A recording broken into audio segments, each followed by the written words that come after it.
Vamos lá então. Aula de hoje, matemática, no C2, da 68 a 71, a gente vai falar sobre temperatura, ok? Então vamos. A medida da temperatura é importante no dia a dia.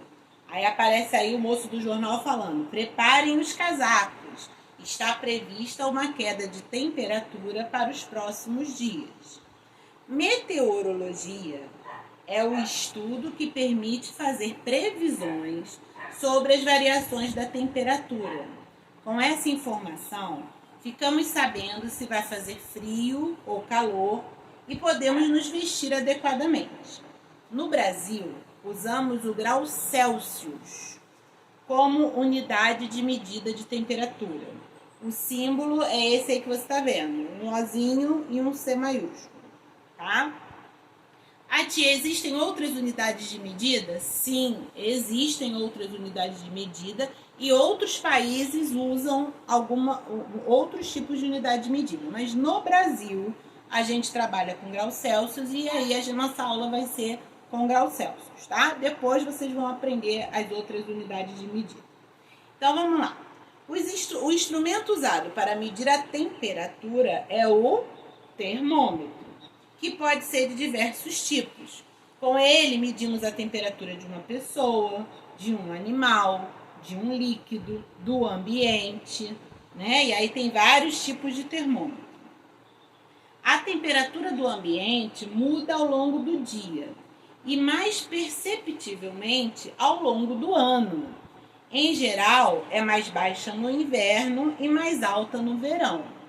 Em geral, né? Aqui no Rio de Janeiro, a gente tem uma característica de ter uma temperatura alta durante o ano inteiro. A gente tem alguns dias de temperatura mais baixa por conta das frentes frias do inverno. Mas, em geral, a nossa temperatura aqui no Rio é bastante alta. Aí ele vai falar sobre o aquecimento global, que é muito interessante, é um assunto que é sempre muito importante a gente estudar. Então, o clima do mundo sempre sofreu mudanças, mas, ultimamente, tem preocupado os cientistas que pesquisam o assunto, uma vez que elas têm sido provocadas, principalmente, pela ação do ser humano. O aquecimento global é o processo de aumento da temperatura média dos oceanos e do ar, causando derretimento de geleiras e um aumento no nível do mar. Tá? Então, o aquecimento global, na verdade, a mudança de temperatura na Terra, ela é esperada.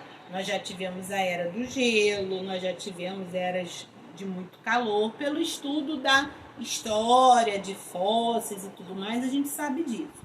Só que, atualmente, esse aquecimento, que aconteceria naturalmente de uma forma mais lenta, tem sido acelerado pela influência do homem no ambiente. E a gente tem estudado isso em geografia, em história, em ciências e tudo mais, tá bom? Então, vamos lá. Aí vocês vão fazer a número 1, lembrando que as temperaturas mais baixas são as mais frias, a número 2, a número 3, a número 4. Aí ele fala assim: no site do Instituto Nacional de Meteorologia, o INMET, você pode consultar a previsão do tempo. Nele há um campo para digitar o nome da sua cidade e assim você poderá saber a temperatura prevista, a previsão de chuvas e a umidade do ar. Então é interessante de ver. Também, quem usa o celular tem geralmente informação do clima-tempo, né? Então eles dão a informação de hoje, de amanhã, daqui a 10 dias. Eles dão a informação da temperatura prevista até durante o dia. A gente pode observar que geralmente à noite a temperatura cai, depois de manhã a temperatura sobe, né? Por conta da presença do nosso amigo Sol, tá bom? Então, façam os exercícios. Se tiverem dúvida, estarei no Meet às 4 horas da tarde e na próxima aula a gente corrige. Um beijo.